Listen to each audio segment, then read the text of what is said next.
My name is Madison, and I'm 35 years old.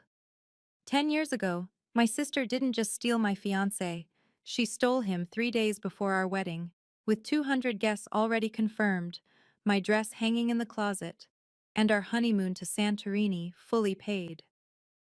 But that betrayal was nothing compared to what happened at our family reunion last month, when she stood in front of 40 relatives and mocked me for still being single. What she didn't know was that the quiet man sitting in the black car outside was about to change everything, and her husband's career was about to end with a single document. Before I share what happened that night, please take a moment to like and subscribe, but only if you genuinely connect with stories about family betrayal and the patient power of karma. I'm curious where you're watching from. Drop your location and local time in the comments below. I love seeing how far these stories travel. Now let me take you back to that evening when everything finally came full circle. The Rosewood restaurant had been Mom's choice. Private dining room, crystal chandeliers, the works. 40 family members gathered for what she called a celebration of family bonds. I almost laughed at the irony. I'd deliberately chosen the corner seat, the one partially hidden by the flower arrangement. Not hiding exactly, just strategic positioning. My phone buzzed with a text. ETA 45 minutes. Are you sure about this? I typed back, trust me, then slipped my wedding ring off and into my purse. We'd agreed, no reveals until the perfect moment. The doors swept open at exactly 7:15. Sophia entered like she was walking a red carpet, Richard trailing behind her in his overpriced suit. She'd spent a fortune on that dress. I recognized the designer immediately. The same designer who'd made my wedding dress, actually. The one still hanging in storage. Madison! Her voice carried across the room, ensuring everyone noticed her greeting me. Oh my goodness, you came! I wasn't sure you would. 40 pairs of eyes swiveled between us. The family telegraph had been working overtime for the past decade. Everyone knew the story.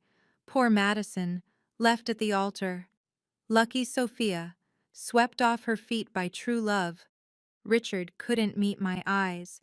10 years, and he still couldn't look at me directly. His hair was thinning. I noticed that with a detached sort of satisfaction.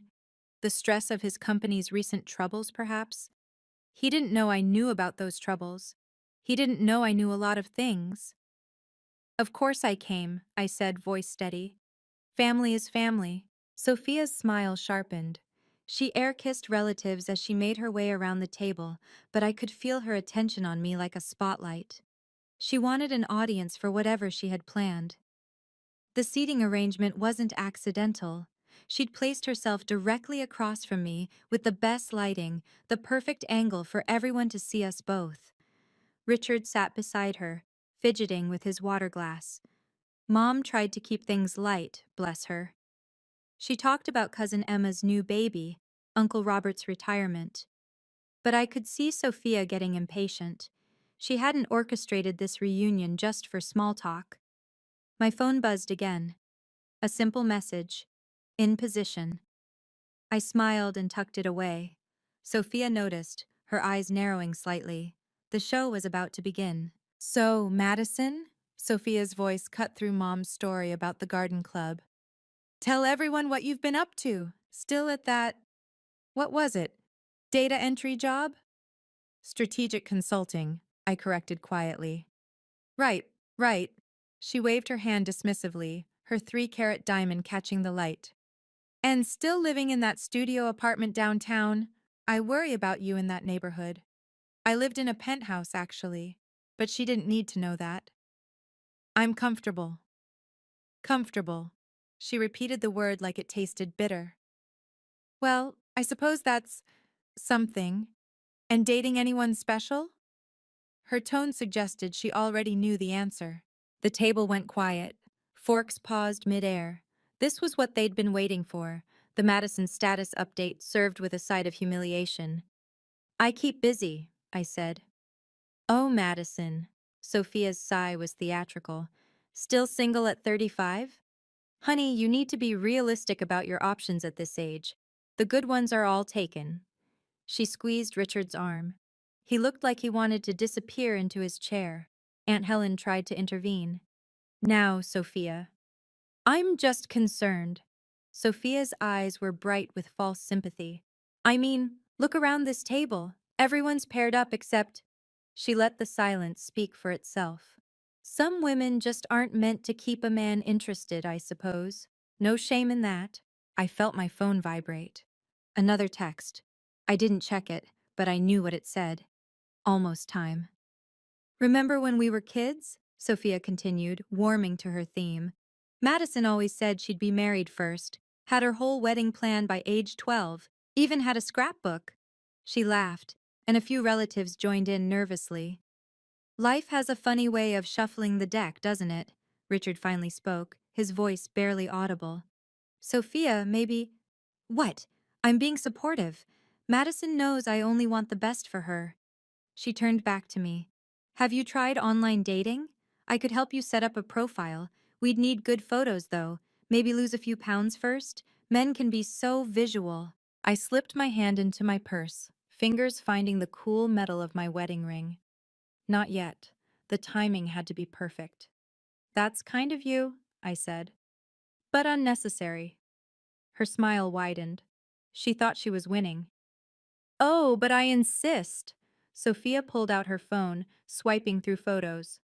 Look, Richard's colleague just got divorced. Well, he's got a steady job at least. Accounting. Bit boring, but beggars can't be choosers, right? Sophia. Mom's warning tone was ignored. Or there's my trainer's brother. He's 48, 3 kids, bit of a drinking problem, but he's working on it. She showed me a photo of a man who looked like he'd given up somewhere around his second divorce. He owns his own car. The relatives shifted uncomfortably. Cousin Janet whispered something to her husband. Uncle Pete suddenly found his salad fascinating. That's enough, Richard muttered, but Sophia was on a roll.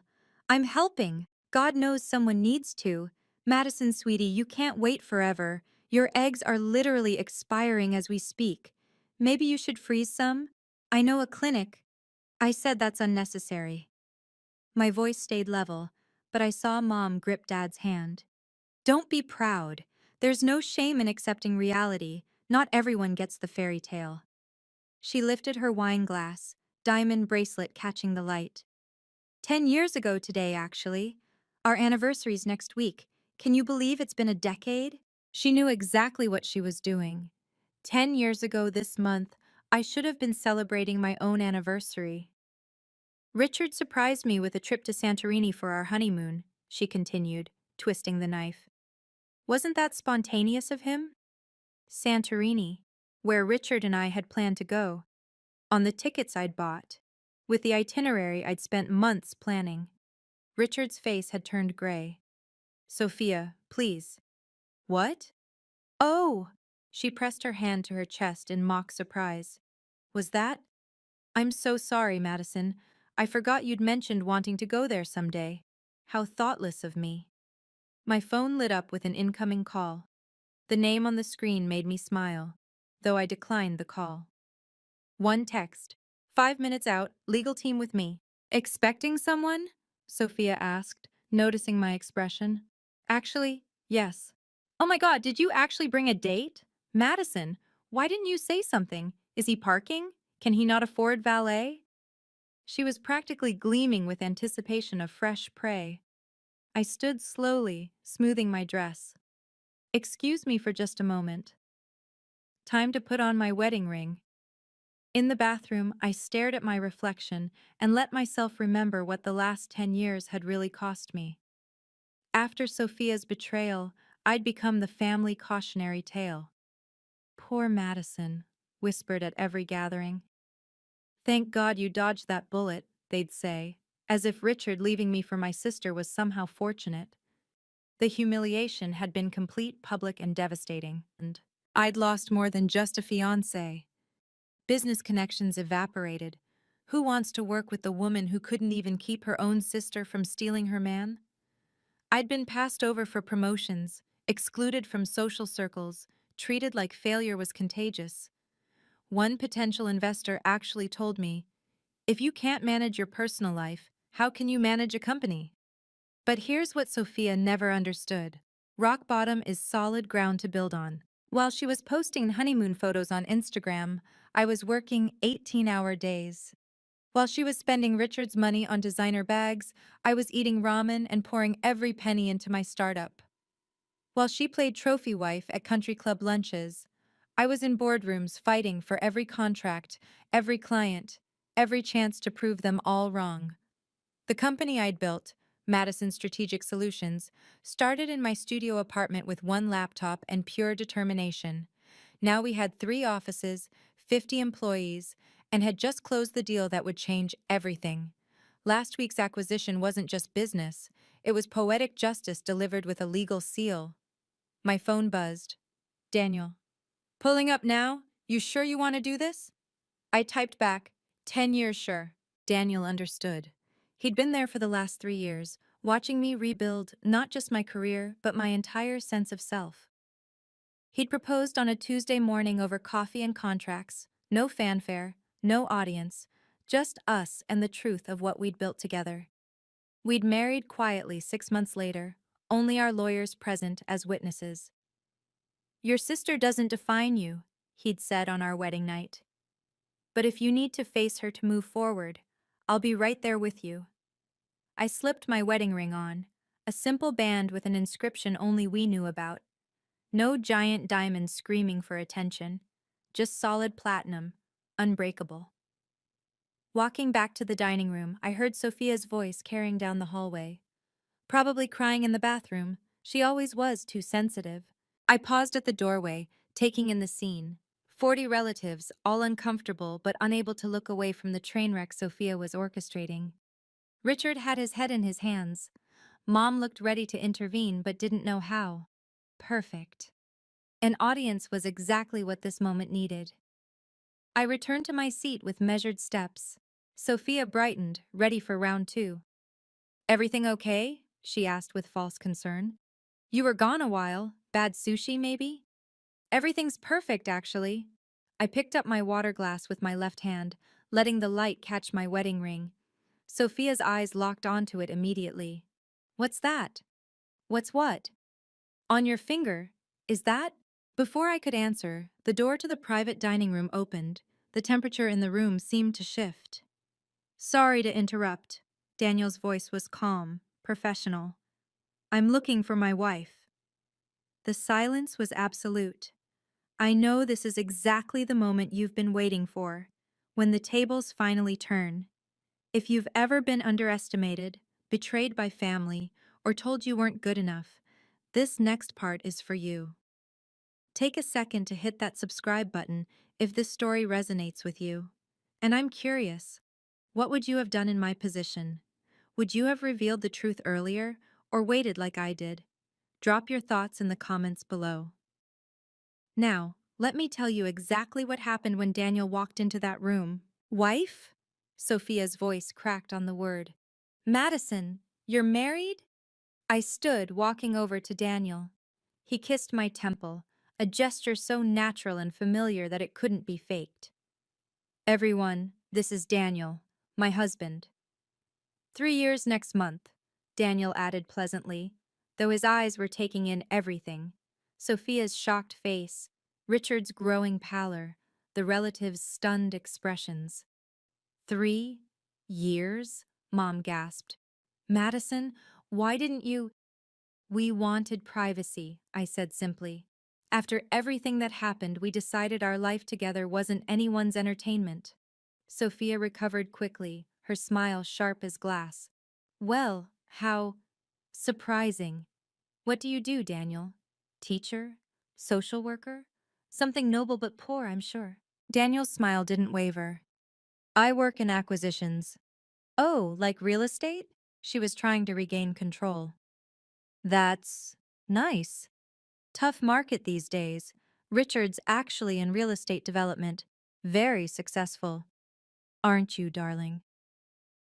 Richard looked like he was going to be sick, because he recognized Daniel. I saw the exact moment recognition hit. His face went from gray to white. Not real estate, Daniel clarified. Corporate acquisitions. We just closed a rather significant deal last week, actually. Datatech Global acquired Pinnacle Development Group. The name hung in the air like a bomb about to detonate. That's... Sophia's voice faltered. That's Richard's company. Was, Daniel corrected gently. Was Richard's company. Richard stood abruptly, his chair scraping against the floor. You're Daniel Chen. You're the CEO of Datatech. Guilty. Daniel's tone remained conversational. Though I prefer to think of myself as Madison's husband first. The CEO thing is just a day job. Sophia's mouth opened and closed like a fish gasping for air. But you... Madison, you married? The man who just bought your husband's company? Yes. I kept my voice neutral, professional.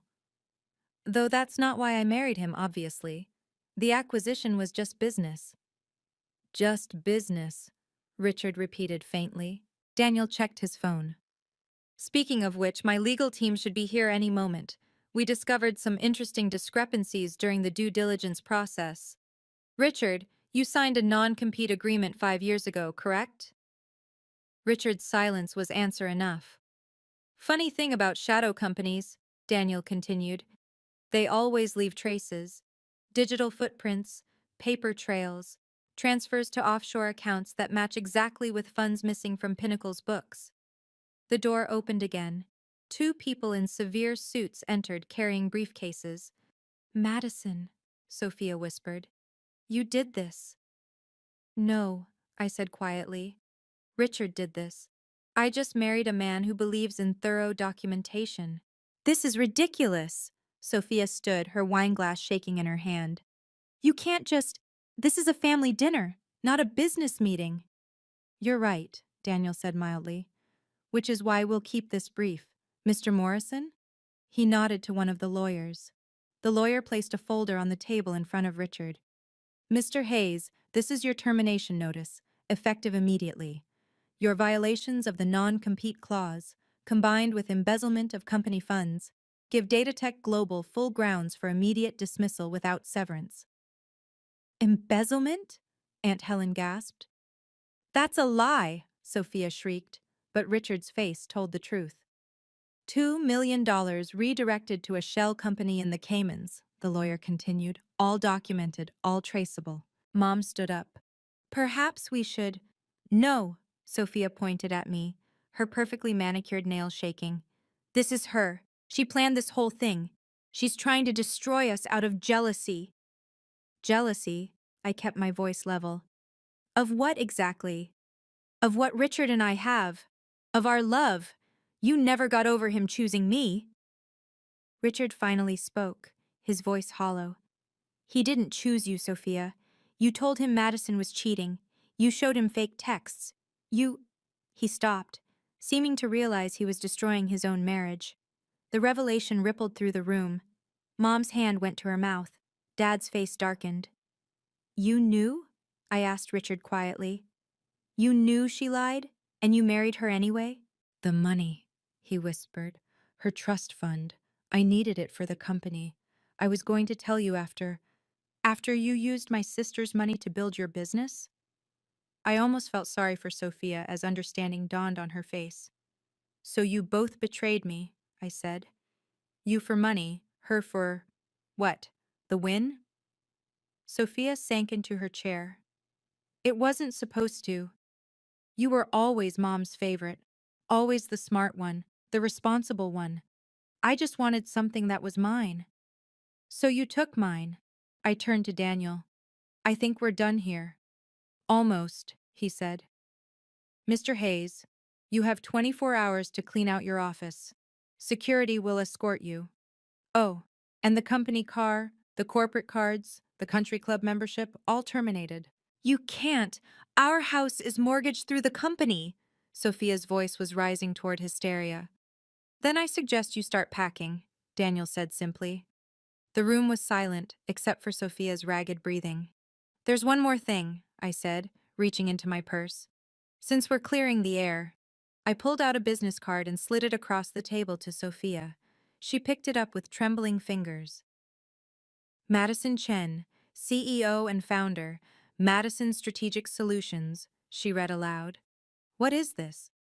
My company. The one I built while you were playing house with stolen goods. I kept my voice conversational. We specialize in helping businesses identify vulnerabilities, inefficiencies, fraud. Understanding dawned in Richard's eyes. You're the consultant, the one who flagged our accounts for audit. Datatech hired us 6 months ago to evaluate potential acquisitions. Imagine my surprise when Pinnacle Development came across my desk. I paused. I recused myself immediately, of course. Conflict of interest. But my team is very thorough. You set us up, Sophia whispered. No. You set yourselves up 10 years ago. I just built something better from the ashes you left behind. Daniel's hand found mine under the table. Madison's company has grown 300% in the last 2 years. We're actually competitors in some markets, though she's beating us in several sectors. You married your competitor? Uncle Pete asked, genuinely curious. I married the woman who challenged me to be better, Daniel corrected. The merger talks between our companies are separate. Madison insisted on independent counsel for that. Merger? Mom finally found her voice. Next quarter, I confirmed.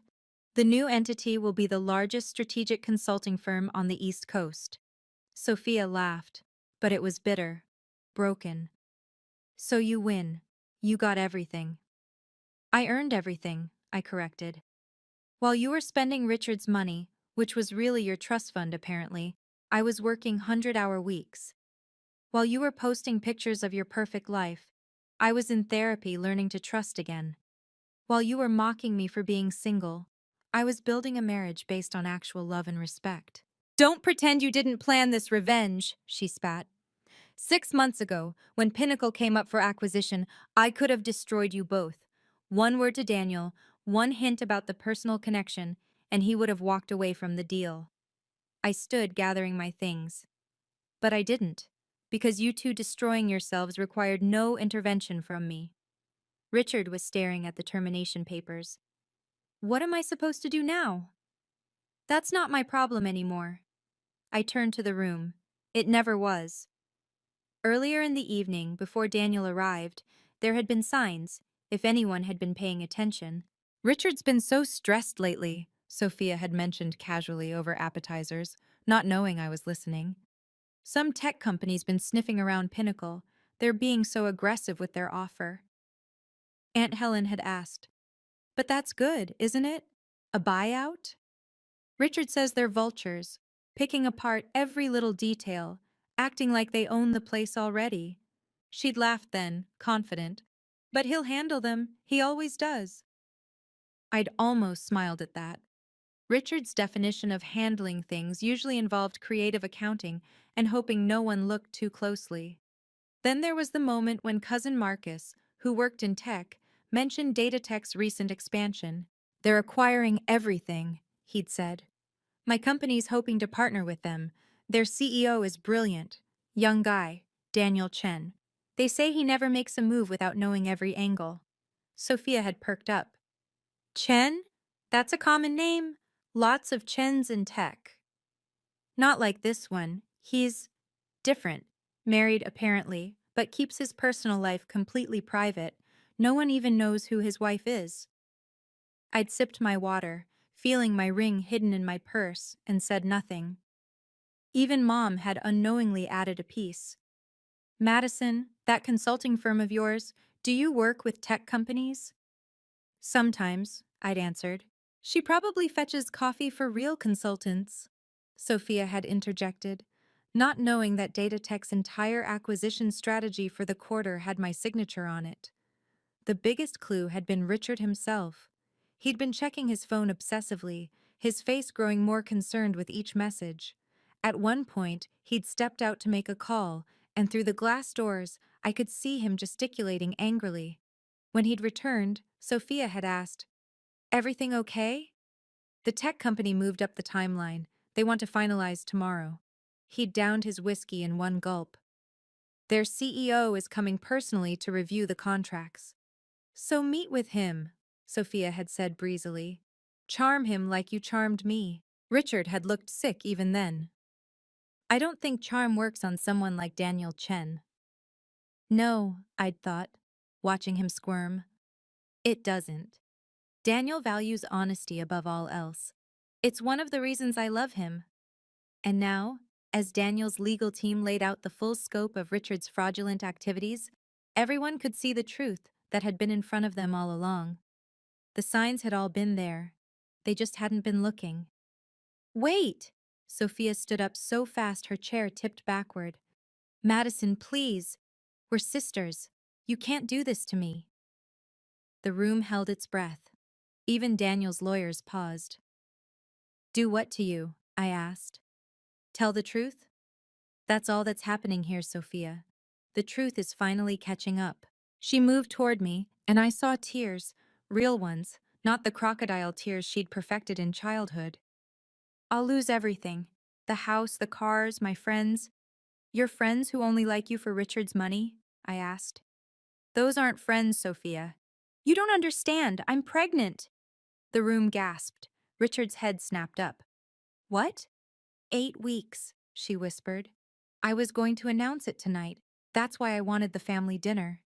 For a moment, I felt the old Madison stirring, the one who always gave in, always forgave, always put family first. Daniel's hand tightened on mine, grounding me. Congratulations, I said simply. That changes nothing regarding Richard's crimes. Crimes, Madison, he made some mistakes. He stole $2 million, Sophia. That's not a mistake, it's a felony. She turned to our parents.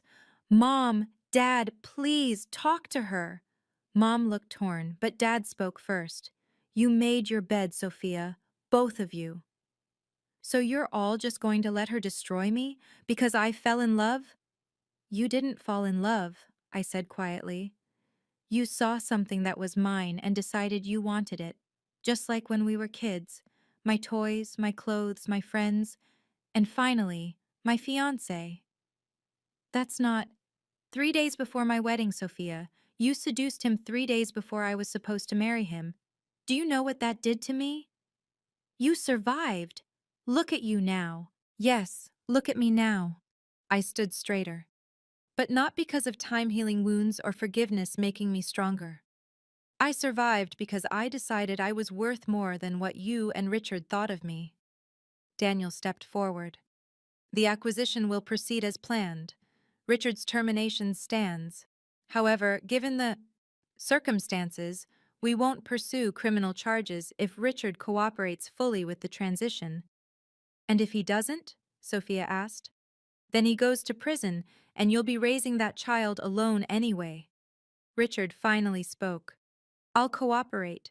Sophia turned on him. That's it? You're just giving up? It's over, Sophia. It's been over since the moment we built our life on a lie. She stood there, designer dress, perfect makeup, and completely shattered. I walked to the head of the table where Sophia had been holding court all evening. The spotlight position she'd chosen so carefully now felt like an interrogation lamp. 10 years ago, you gave a toast at your wedding, I said, addressing the room. You said, sometimes love chooses for us, and we just have to follow our hearts. Remember that, Sophia? She nodded mutely.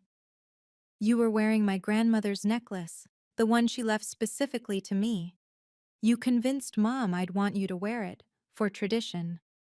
I touched my bare throat. I never got it back. Madison, Mom started. You served my wedding cake design. You went to my florist. You even hired the photographer I'd booked. I listed each item calmly. You didn't just take Richard. You took my entire wedding and made it yours. The relatives were shifting uncomfortably. Some hadn't known these details. But here's what you didn't take, I continued. My ability to rebuild, my work ethic, my integrity. You couldn't take those because they weren't things you could see or steal. They were inside me. Daniel moved to stand beside me. Madison built her company from nothing. No trust fund, no connections through marriage, just talent and determination. While you were honeymooning in Santorini, on my non-refundable tickets, by the way, I was sleeping in my office because I couldn't afford rent. I looked at Richard. While you were using Sophia's trust fund to build Pinnacle, I was eating ramen and wearing the same suit to every pitch meeting. We didn't know, Richard began. You didn't care, I corrected. You were too busy playing success to notice actual success being built. I pulled out my phone and showed a photo to the room. This is our actual wedding. City Hall. Just us, two witnesses, and a judge. No stolen designs, no drama, no family politics. Just love. It's beautiful, Mom said softly. It's real, I replied. That's the difference. Sophia was crying now, mascara running in black streams. So what happens now? Now? Daniel and I go home to our life. You and Richard figure out yours. And this family, I looked around the table, decides whether it wants to keep enabling toxic behavior or finally set some boundaries. You're cutting us off? Sophia gasped. I'm cutting myself free, I corrected. There's a difference. The room fell silent, the weight of truth finally settling over everyone like dust after an explosion. This is the moment where everything changes, not just for me, but for our entire family dynamic. If you've ever had to stand up to toxic family members or set hard boundaries with people you love, you know how difficult this moment is. What would you do in this situation? Would you help your pregnant sister despite the betrayal, or hold firm to your boundaries? I genuinely want to know your thoughts. Drop them in the comments below. And if this story is resonating with you, please hit that subscribe button. Now, let me tell you how it all ended.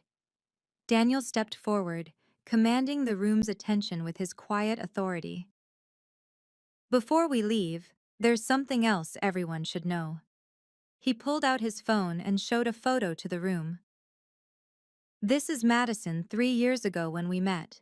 She was pitching to my board of directors, the only consultant brave enough to tell us our expansion strategy was flawed. She saved us $40 million that day. You never told me that, I said, surprised. You never asked for credit. That's when I knew you were different. He turned to Sophia and Richard. Your wife, Richard, takes credit for everything, even things she hasn't done. Madison refuses credit even for her victories. This isn't about, Sophia started. It's about character. Daniel cut her off. When I did my due diligence on Pinnacle, I didn't know about the personal connection. Madison had hidden it that well. She could have sabotaged you months ago with one word. She didn't. The lawyer, Mr. Morrison, spoke up. We discovered the connection during final review. Mrs. Chen immediately recused herself and brought in external consultants to verify our findings. Every piece of evidence against Mr. Hayes was found independently. So this wasn't revenge? Aunt Helen asked. Revenge would have been easy, I said. I could have told Daniel who Richard was the moment Pinnacle appeared on our radar. I could have leaked his financial irregularities to the press. I could have done 100 things to destroy them. I didn't. Why? Mom asked. Because I'm not them. I looked at Sophia. I don't need to steal someone else's life to build my own. Daniel pulled out a document. This is Datatech's final offer for Pinnacle. Despite Richard's misconduct, we're honoring the purchase price. The money will go to creditors and investors first, but there should be enough left for you to start over. Modestly. That's generous, Richard managed. It's business. Madison Strategic Solutions will handle the transition. My wife insisted on making sure no employees lose their jobs because of your mistakes. You're saving his employees? Sophia looked stunned. They didn't betray anyone, I said simply. They just went to work every day and did their jobs. Why should they suffer for Richard's choices? The room was processing this new information, that I had the power to destroy them completely but chose not to. Daniel checked his watch. We have dinner reservations.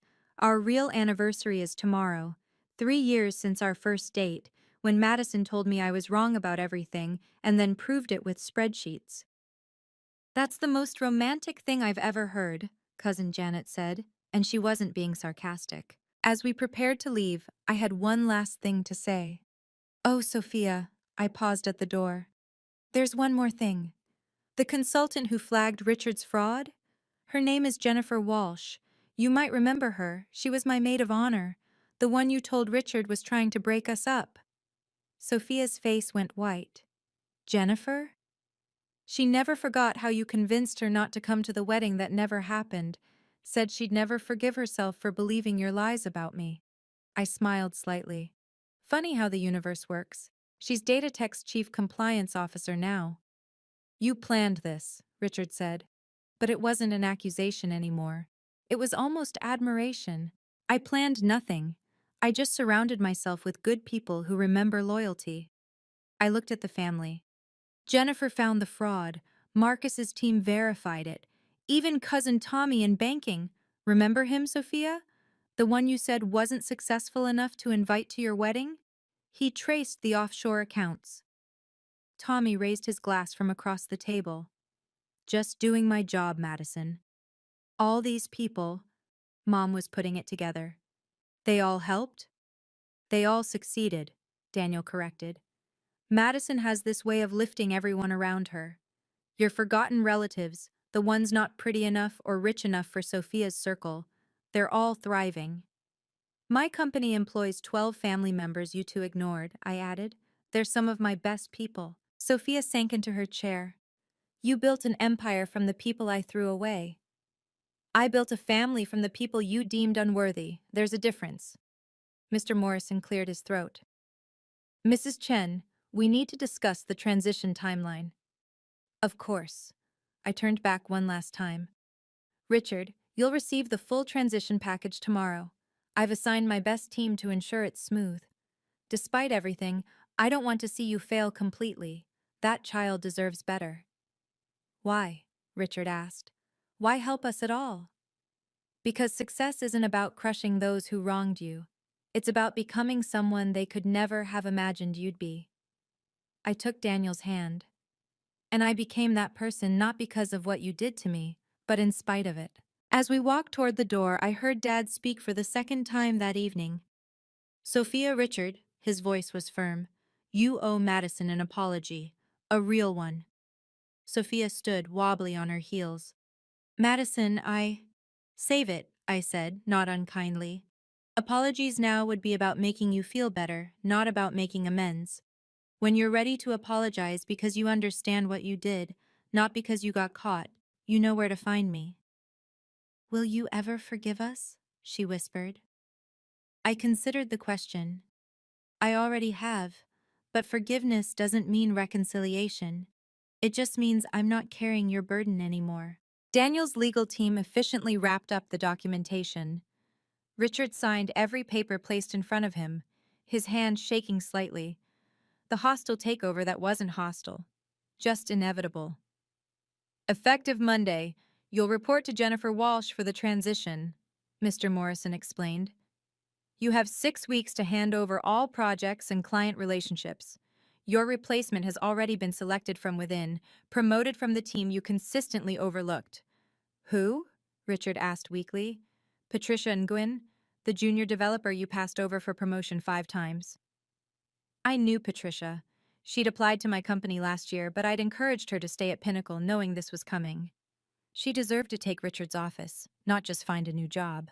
The severance package, Daniel added, is contingent on full cooperation and a clean transition.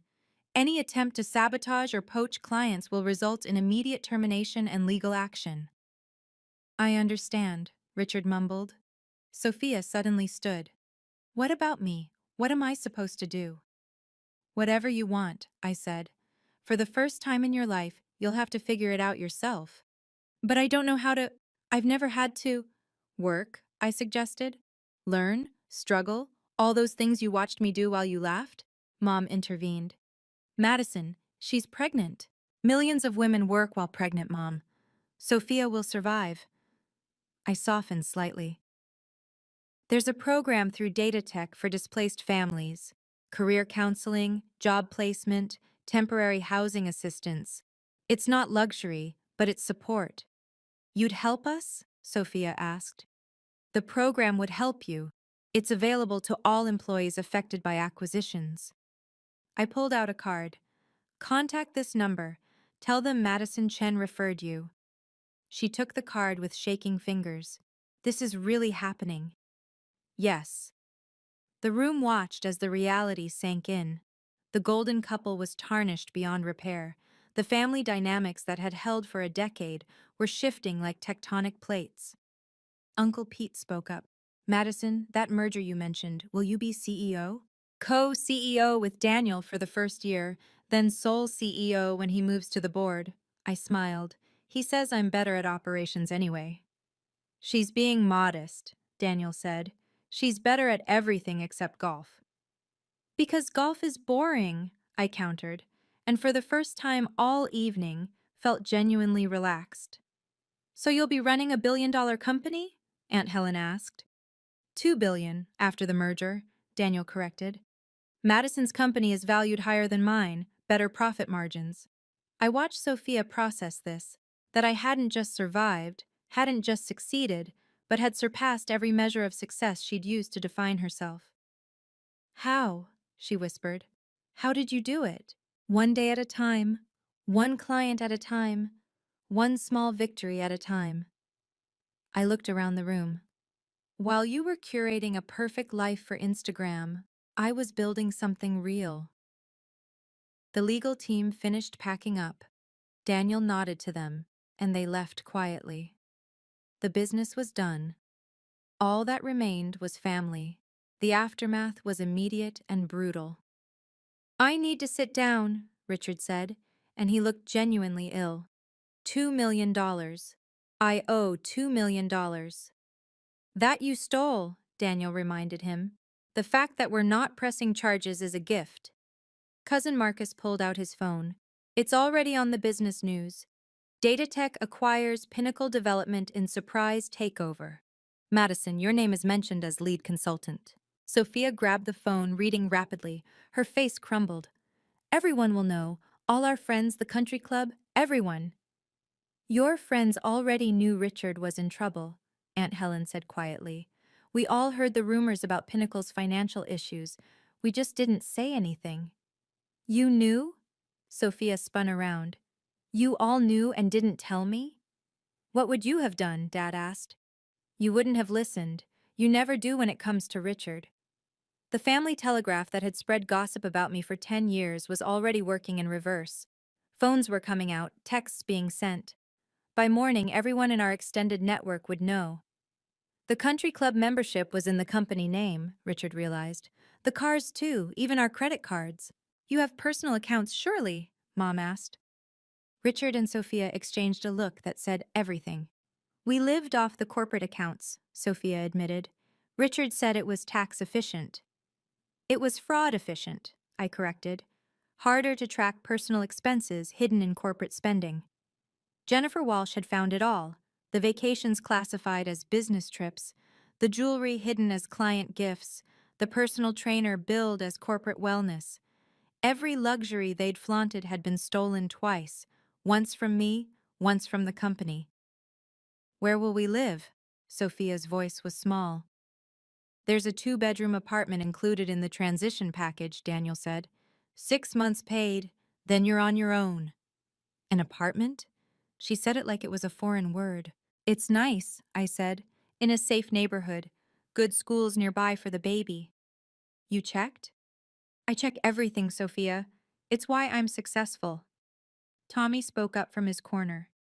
I can help with financial planning, budgeting, debt management. It's what I do. The cousin you didn't invite to your wedding wants to help you, I pointed out.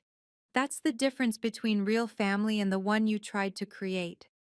Sophia was crying again, but these tears felt different, cleaner somehow, like she was finally washing away the facade.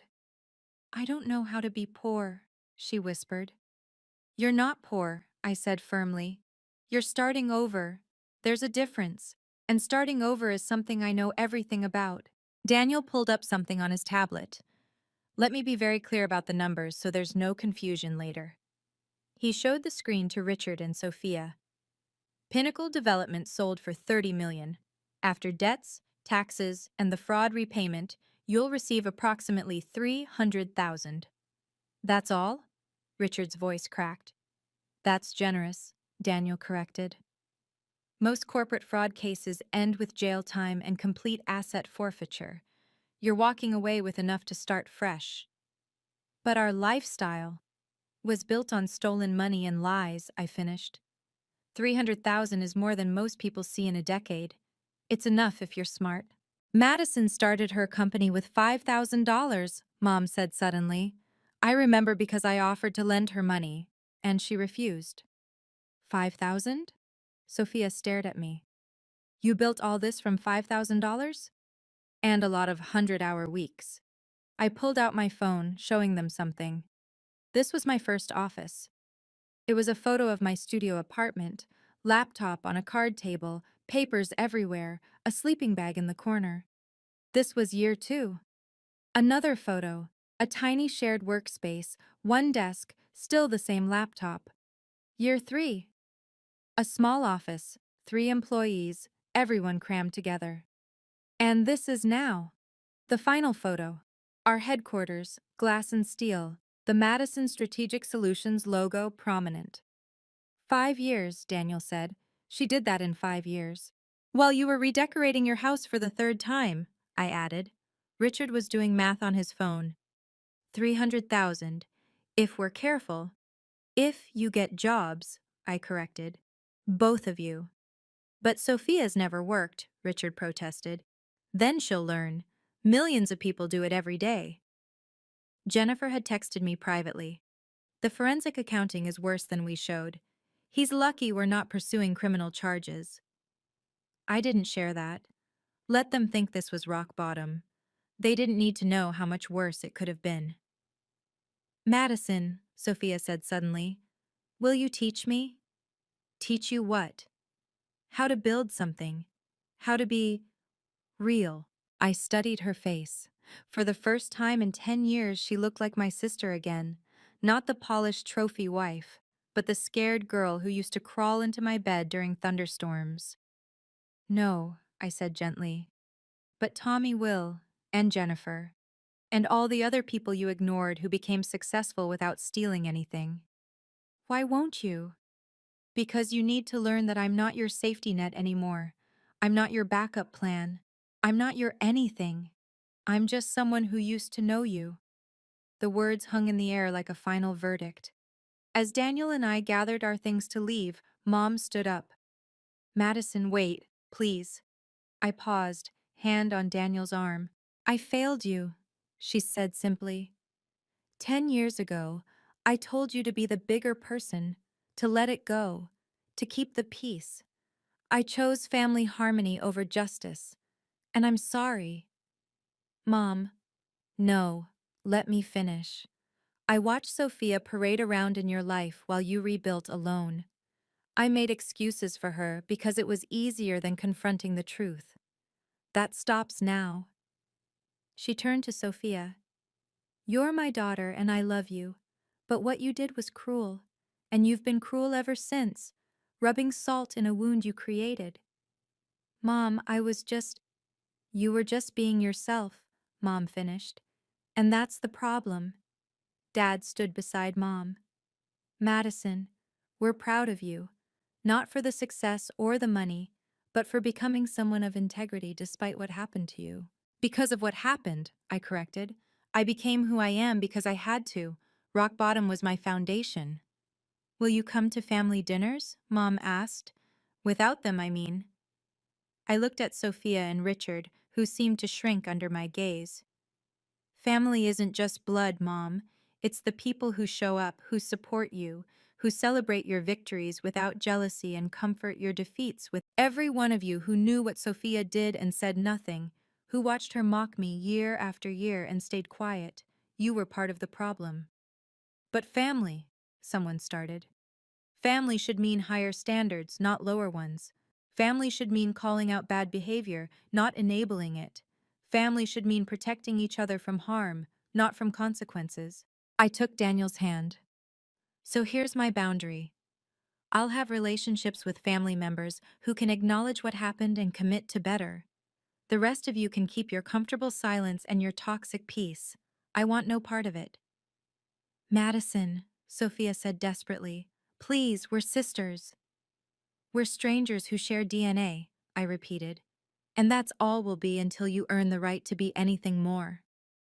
With that, Daniel and I walked out, leaving behind 40 relatives and a decade of unfinished business. So that's my story. 10 years of patience, 3 years of secret happiness, and one dinner that changed everything. I often wonder what would have happened if I'd revealed my marriage earlier, or if I'd never attended that reunion at all. But I believe everything happened exactly when it needed to. What would you have done? Would you have helped your pregnant sister despite the betrayal? Would you have revealed your success sooner, or kept it hidden like I did? Share your thoughts below. And if you know someone who needs to hear that success is the best response to betrayal, share this story with them.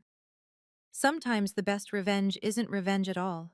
It's becoming someone your enemies could never have imagined you'd be.